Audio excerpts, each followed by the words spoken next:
The evaluation took 11 minutes. Bull number 447, a 3-year-old Angus crossbreed, stood in the assessment chute while Dr. Helena Voss reviewed data on her tablet.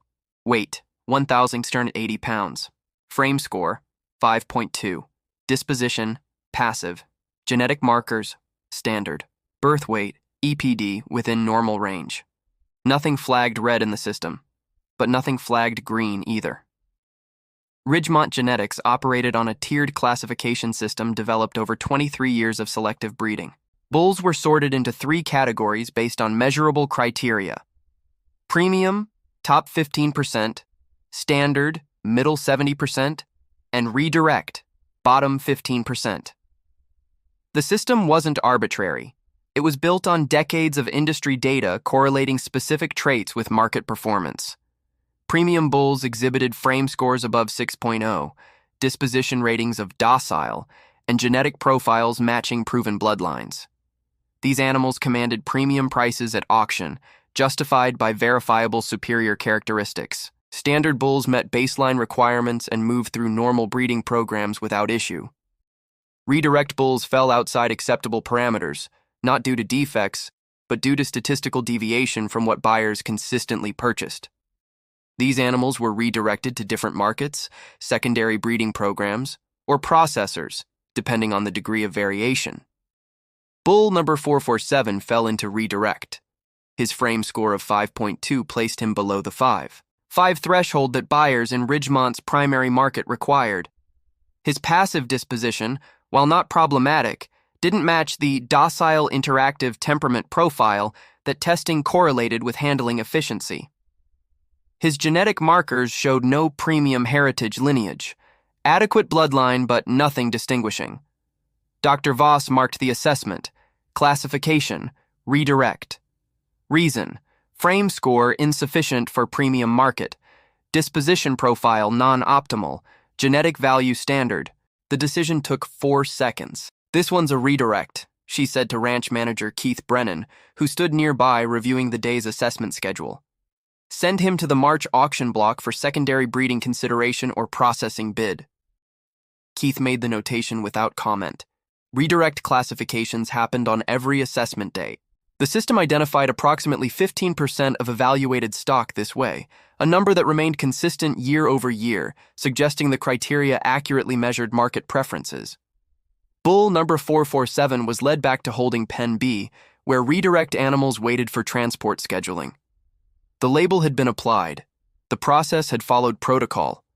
The outcome aligned with statistical expectations. No one questioned it because the system worked. It had worked for 23 years across thousands of animals. Frame scores predicted buyer interest with 89% accuracy. Disposition profiles correlated with handling costs. Genetic markers indicated market value. The data supported every decision. But systems designed to predict average outcomes don't account for statistical outliers that fall outside the model for reasons the model doesn't measure. Bull number 447 wasn't defective. He wasn't sick. He wasn't aggressive or unmanageable. He simply didn't conform to the narrow parameters Ridgemont's buyers had established as correct. In a system built on efficiency, conformity equals correctness. Deviation equals redirection. The label wrong wasn't emotional. It was administrative. A classification based on measurable criteria applied consistently across all evaluated stock. What the system couldn't measure with frame scores and disposition ratings, was whether those criteria actually identified the best animals or just the most predictable ones. 3 days later, Bull number 447 was loaded onto a transport with 11 other redirect animals headed for the March Livestock Auction in Pueblo. The auction served as a secondary market where animals that didn't meet premium criteria could be purchased by smaller operations, breeding programs with different standards, or processing facilities. The transport manifest listed him as Lot 23B, Angus crossbreed, 3 years, 1,680 lbs. Classification, redirect, frame, or disposition. At the auction, buyers would see that classification and bid accordingly. Redirect animals typically sold for 40 to 60% less than premium stock, reflecting their perceived lower value based on industry standard criteria. Bull number 447 had been labeled, classified, and priced based on a system designed to efficiently sort thousands of animals according to what the market wanted. The system worked because buyers trusted the classifications. Classifications worked because they were based on measurable criteria. Criteria worked because they correlated with historical market preferences. It was logical, consistent, data-driven. And it would have continued working. Bull number 447 would have been purchased at auction, likely by a smaller operation or processing facility, and the system would have processed one more animal according to established protocols, except for a single administrative error that occurred during transport scheduling. The wrong holding pen was listed on the manifest. Bull number 447 was supposed to load from holding B. The manifest listed holding D. When the transport driver arrived, he loaded the animals from holding D as instructed. Bull number 447 remained in holding B, watching the truck depart. By the time the error was discovered 3 hours later, the auction had started. The next transport to Pueblo wasn't scheduled until the following week. Keith Brennan, discovering the oversight, made a note. Bull 447, missed March transport. Reschedule for April. 1 month delay. Administrative correction. Standard procedure for addressing logistics errors. Bull number 447 returned to the main grazing pasture to wait for the April transport. No one considered that 30 days outside the redirect system might allow time for something the assessment criteria didn't measure to become visible. No one questioned whether a bull labeled wrong based on frame score and disposition might demonstrate value through metrics the system didn't test. The label remained, redirect. The classification remained, wrong for Ridgemont's market. But the error, the simple administrative mistake of loading from the wrong pen, created a gap. And in that gap, something unexpected would happen. Not because the bull suddenly changed, but because the system's criteria had never measured what actually mattered. The flaw wasn't in Bull 447. The flaw was in what the system defined as correct. The classification system at Ridgemont Genetics wasn't invented arbitrarily. It was developed in 2001 by Dr. Marcus Ridgemont, the operations founder, after analyzing 15 years of auction data across 7 Western states. The data showed patterns, consistent, reproducible patterns. Bulls with frame scores above 6.0 sold for an average of $3,200 at auction. Bulls with frame scores between 5.5 and 6.0 sold for $2,400. Bulls below 5 sold for $1,600 or were purchased by processors at commodity meat prices. The correlation was clear. Buyers paid premium prices for specific measurable characteristics. Dr. Ridgemont's innovation wasn't discovering this correlation. Every breeder knew larger frame bulls commanded higher prices. His innovation was systematizing the correlation into a predictive classification model that could be applied at scale. Before the system, evaluation was subjective. Experienced ranchers assessed animals based on intuition, visual inspection, and personal preference. This created inconsistency. The same bull might be classified differently by different evaluators. Dr. Ridgemont eliminated subjectivity. Frame scores were measured with calibrated equipment. Disposition was assessed through standardized behavioral testing. Genetic markers were verified through laboratory analysis. Every evaluation followed identical protocols. The result, classification consistency improved from 67% agreement between evaluators to 94% agreement. Buyers trusted Ridgemont classifications because they were reliable. A premium bull from Ridgemont would meet premium criteria consistently. This reliability reduced buyer risk, which increased prices Ridgemont animals commanded. Within 8 years, Ridgemont Genetics became the third largest cattle breeding operation in Colorado, processing 2,400 animals annually through their classification system. Other operations noticed. By 2015, 73 cattle operations across 12 states had implemented similar classification frameworks, many licensing Ridgemont's specific criteria and software. The system worked because it was based on what buyers actually purchased, not what breeders assumed buyers wanted. Keith Brennan had been ranch manager at Ridgemont for 11 years. He'd seen the classification system applied to thousands of animals. He'd watched buyers pay premium prices for premium bulls and standard prices for standard bulls with predictable consistency. The system made his job simpler. Before classifications, he spent hours debating with buyers about animal value. After classifications, the data spoke for itself. Frame score 6. 2 disposition docile interactive genetic markers verified. That's a premium bull worth $3,400. No argument, no negotiation. The criteria justified the price. It removes emotion from the equation, Keith explained to new employees during orientation. We're not saying this bull is better as some abstract judgment. We're saying this bull meets measurable criteria that correlate with market value. That's not opinion. That's statistics. The employees accepted this explanation because it made sense. Agriculture operated on thin margins. Efficiency mattered. A system that accurately predicted market value based on measurable traits was valuable precisely because it eliminated guesswork. Frame scores measured skeletal structure and growth potential. Larger frames meant more meat production at maturity, which meant higher value to feedlot operations purchasing breeding stock. Disposition ratings measured handling ease. Docile interactive animals required less labor, created fewer safety incidents, and exhibited lower stress responses during transport. Lower handling costs meant better margins for buyers. Genetic markers verified bloodline quality. Premium heritage lines had documented histories of offspring performance, growth rates, feed conversion efficiency, carcass quality. Buyers paid premium prices for verified genetics because historical data supported the investment. Every criterion had documented justification. The system wasn't arbitrary. It was the opposite of arbitrary. It was precision application of observable correlations between measurable traits and market outcomes. Dr. Helena Voss had conducted 4,200 cattle evaluations during her 6 years at Ridgemont.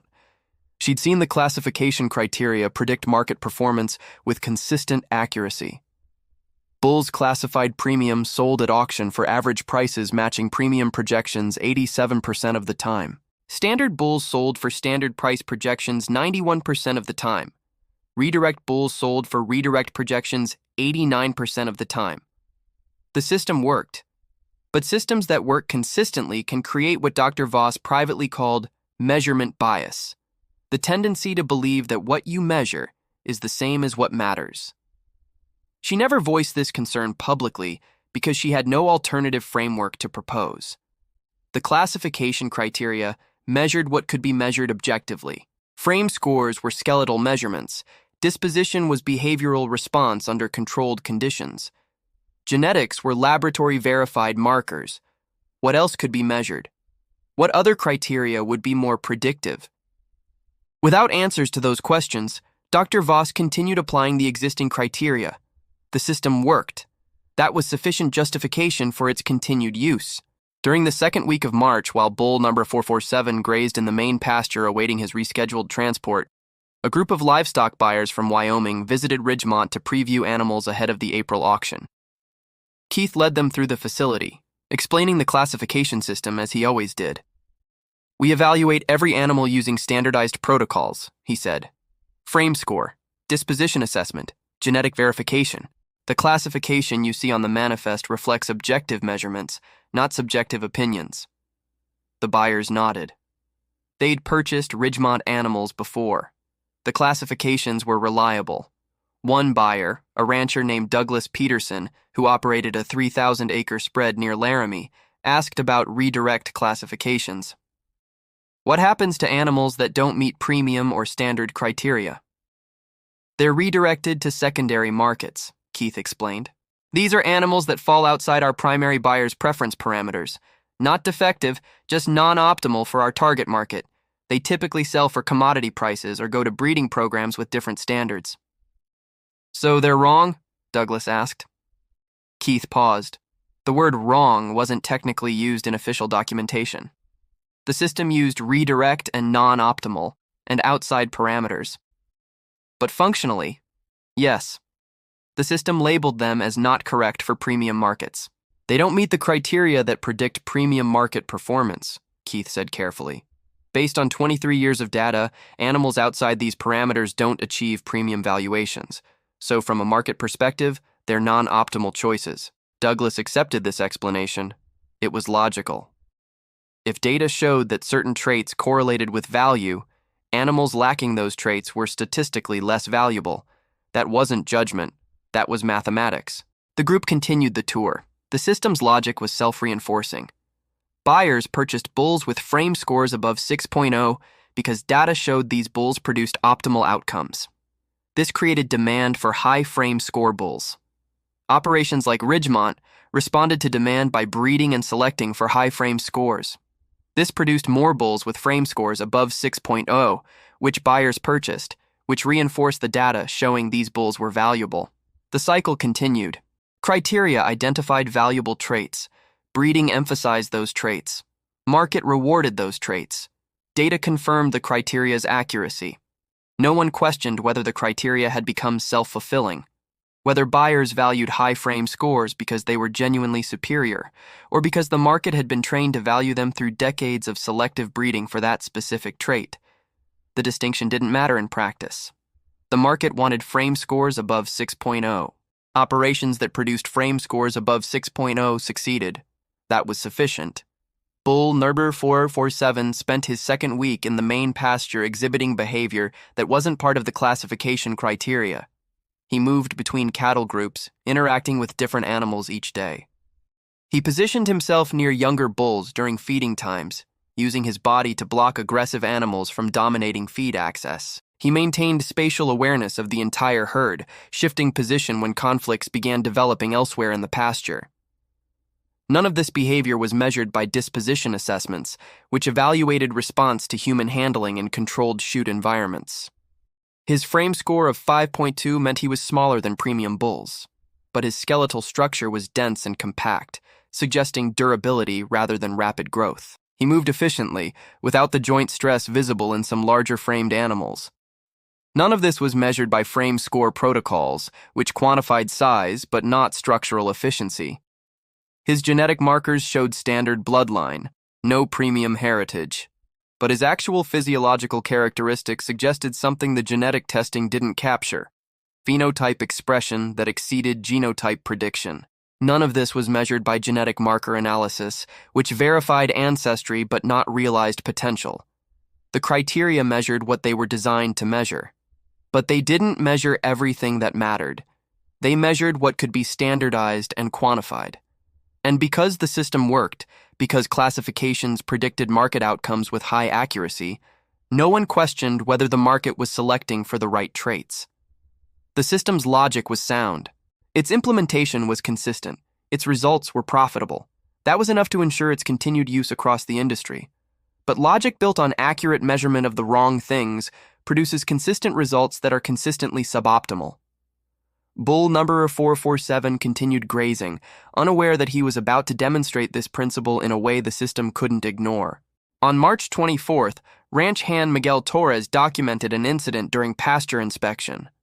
Two premium bulls, frame scores 6.3 and 6.4, initiated aggressive posturing near the water trough, standard dominance behavior.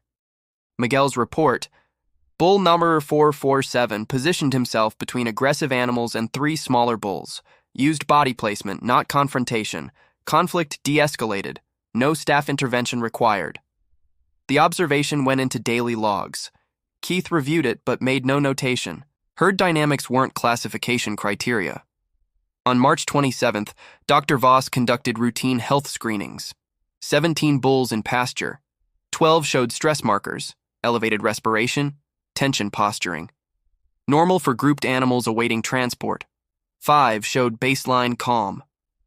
Bull number 447 was among the 5. Frame score 5.2, classified redirect, exhibited lower stress metrics than 8 premium bulls in identical environment. Dr. Voss documented: bull number 447, temp 101, Hudug fee, respiration 32 BPM, calm posture, within optimal range. She noted the discrepancy but made no correlation. Stress response wasn't a classification criterion. On March 29th, Douglas Petersen, a Wyoming rancher who'd toured the facility earlier, returned with a Montana buyer to preview April stock. They observed the main pasture from the platform. Douglas pointed to bull 447. What's his classification? Keith checked his tablet. Redirect, frame score 5.2. April transport scheduled. He moves efficiently, Douglas observed. Frame score indicates below premium parameters, Keith said. Our criteria are based on 23 years of buyer data. Douglas made a private note. Bull number 447, check April auction. The anomaly wasn't dramatic behavior. Cattle exhibit variable traits constantly. The anomaly was accumulation of documented observations. Bull number 447 exhibited characteristics the system didn't measure while lacking characteristics it prioritized. No frame score 6.0 plus, but structural efficiency frame measurement didn't capture. No docile interactive rating. But herd management capability disposition testing didn't assess. No premium genetic markers. But phenotype expression genetic analysis didn't predict. Each observation, isolated, was irrelevant. Combined, they suggested classification criteria measured market-correlated traits, but potentially missed function-correlated traits. On April the 2nd, Bull number 447 loaded onto Pueblo Auction transport. Manifest, Lot 31. Classification, redirect. Expected price, $1,428. Buyers would see redirect and bid accordingly, but Douglas Petersen would attend that auction. He'd observed something the system didn't measure. The anomaly was statistical. One data point suggesting criteria optimized for market predictability might sacrifice performance capability. The system labeled Bull DAR 447 wrong. The market would validate that label with low bids, unless someone questioned whether wrong according to system criteria meant wrong in reality. Douglas Petersen bid $2,150 for Bull number 447. The auctioneer paused. Redirect animals sold for $400, premium bulls sold for $2,800, $3,400. Confirmed bid on lot 31? Confirmed. No competing bids. Bull number 447 sold for $2,150, 1 to 78% above projected range. Keith Brennan made a note. Lot 31, anomalous sale price. Investigate buyer rationale. Douglas transported Bull 5447 to Wyoming. During 30-day quarantine, he documented behavior using Ridgemont's metrics, plus additional measurements Ridgemont didn't track. Bull number 447 data. Frame score, 5.2, unchanged. Feed conversion ratio, 5.8.1, not measured by Ridgemont. Herd integration, 2.3 days, not measured. Stress response, 6 hours post-transport, not measured. Douglas's premium bulls, previous purchases, averaged. Frame score, 6.2 feed conversion, 6.4.1 integration, 4. 11 days stress response, 18 hours. Bull number 447, classified redirect, outperformed premium bulls on 3 metrics Ridgemont didn't measure. Douglas documented. Classification criteria optimize for buyer preference predictability. This creates market efficiency, but potentially selects against functional superiority in non-measured categories. On May 15th, Douglas contacted Keith. Bull number 447's feed conversion is 10% better than my premium average. Integration took half the time. Stress recovery 3 times faster. Keith reviewed data. Frame score predicted lower market value. Market validated that. Redirect animals sell for $1,400, $2,800. I paid $2,850. That's an anomaly. One data point. It suggests your classification optimizes for criteria buyers recognize, not criteria that predict performance. Keith paused. The system measured frame score because it correlated with buyer willingness to pay, documented across 23 years. But Douglas was correct. Correlation between frame score and buyer preference didn't establish correlation between frame score and functional performance. The system measured what predicted market behavior, not what predicted operational outcomes. The flaw wasn't measurement error. Frame scores were accurate, disposition ratings reliable, genetic markers verified. The flaw was assumption that traits correlating with market value necessarily correlated with functional value. Frame score measured size. Buyers paid premium for size. System selected for size. But size correlated with rapid growth, not feed efficiency. Large frame bulls consumed more resources relative to weight gain. Disposition testing measured handling response. But cattle spend 95% of life in herds, not chutes. System selected for handling ease, not herd management capability. Genetic markers verified premium bloodlines defined by historical market preferences, not operational performance. The flaw repeated industry-wide. 73 operations in 12 states used Ridgemont's framework. Each measured frame score, disposition, genetics. Each selected for market value traits. None measured feed conversion systematically. None measured herd integration. None measured stress recovery. None measured structural durability independent of size. Industry optimized for market predictability. Market predictability required standardized criteria. Standardized criteria measured easily quantifiable traits. Quantifiable traits didn't necessarily correlate with functional superiority. The system worked. Premium bulls sold at premium prices with 87% accuracy. But worked meant predicted market outcomes, not identified best animals. Dr. Voss reviewed Douglas's data. The discrepancy was clear. Classification, redirect, bottom 15% by market criteria. Performance, superior to premium, top tier by functional criteria. She drafted a memo recommending protocol revision to include feed conversion, integration efficiency, stress response metrics. Dr. Ridgemont's response: market criteria determine pricing. Our system predicts pricing with 87% accuracy. Operational performance is buyer responsibility post-purchase. Classification standardizes market evaluation, not operational prediction. The response was logical. Ridgemont's business was breeding and selling. Buyer satisfaction meant animals met specifications. Post-sale performance wasn't Ridgemont's concern. But this logic meant the system optimized for sale price predictability while potentially selecting against functional superiority. The rule that failed. Assumption that market-correlated traits and function-correlated traits were equivalent. They weren't. System selected for what buyers paid for. Buyers paid for what they recognized. Recognition required standardization. Standardization emphasized measurable traits. Measurable traits weren't comprehensive. Bull number 447 was labeled wrong because he didn't conform to market-recognized criteria. He was functionally superior because he excelled in non-market-recognized metrics. The system worked exactly as designed. The design was optimized for the wrong objective. Douglas Petersen published his performance data in a regional cattle journal. 38-day comparison. 1 redirect bull versus 12 premium bulls. Bull Narira 447 outperformed premium average. 10% feed conversion, 51% integration speed, 67% stress recovery. Industry response, minimal. 3 operations requested measurement protocols. 73 continued standard classification unchanged. The system didn't change because it worked for its intended purpose, predicting market pricing. Bull number 447's operational superiority didn't invalidate market prediction accuracy. Dr. Voss analyzed Ridgemont's 5-year data. She identified 43 redirect animals sharing Bull Durber 447's profile. Frame 5.0, 5.5. Passive disposition, standard genetics. Average sale price, 1,620, consistent with projections.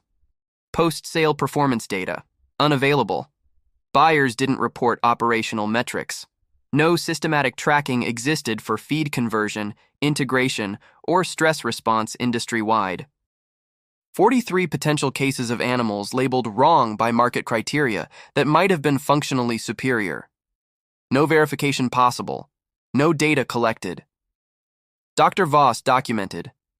Classification accurately predicts market outcomes, but provides no mechanism for identifying functional performance outliers. Unknown quantity of superior animals systematically undervalued due to measurement limitations. No action taken. Classification's purpose was market standardization, not performance optimization. The implication extends beyond cattle breeding. Any selection system optimized for measurable criteria faces identical risk. Optimizing for what can be measured instead of what matters. Educational institutions select students based on test scores correlating with past success, but don't measure creativity, collaboration, practical problem solving. Employment systems select candidates based on credentials correlating with hiring preferences, but don't measure actual performance potential. Financial markets select investments based on metrics correlating with historical returns, but don't measure systemic risk or sustainability. Each system works, predicts outcomes within its framework with quantifiable accuracy. Each potentially selects against unmeasured qualities that matter more than measured ones. Bull NAR 447 remained at Douglas's operation, continuing to exceed premium averages across metrics. Ridgemont continued classifying using frame, disposition, genetics. System maintained 87% market prediction accuracy. Dr. Voss's proposal to include operational metrics was rejected. Dr. Ridgemont's rationale. Market efficiency requires standardized criteria. Operational performance varies by management. Non-standardizable metrics reduce market predictability. Logic was sound within its framework, but it meant classification would continue labeling functionally superior animals wrong when they deviated from market-preferred criteria. Similar cases go unnoticed because systems don't measure what they don't prioritize. Ridgemont didn't track post-sale performance. No mechanism existed to identify animals outperforming classification predictions. Exceptional animals in non-measured categories remained invisible. The 43 redirect animals might all have been superior performers, or none. No data existed to determine which. Selection systems perpetuate their assumptions. Criteria. Predicting market outcomes get reinforced because outcomes validate criteria. Alternative metrics don't get tested because testing requires measuring what systems don't currently measure. Bull NAR 447 was visible only because Douglas measured what Ridgemont didn't. Most buyers don't track performance systematically. Most redirect animals remain invisible in potential functional superiority. The greater implication: systems designed for efficiency often sacrifice accuracy. Market standardization requires consistent criteria. Consistent criteria require measurable traits. Measurable traits represent a subset of relevant characteristics.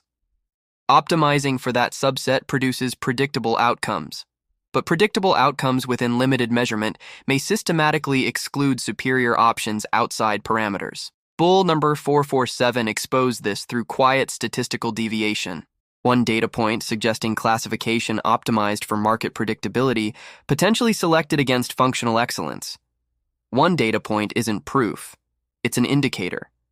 An indicator that pursuing market efficiency, the industry might systematically undervalue best animals because they don't conform to criteria designed to predict buyer preferences rather than identify optimal performance. The system continues operating as designed. Design serves intended purpose, but purpose and optimization aren't the same as correctness. Bull NAR 447 was labeled wrong. The label was accurate within the system's framework. The framework might be measuring the wrong things.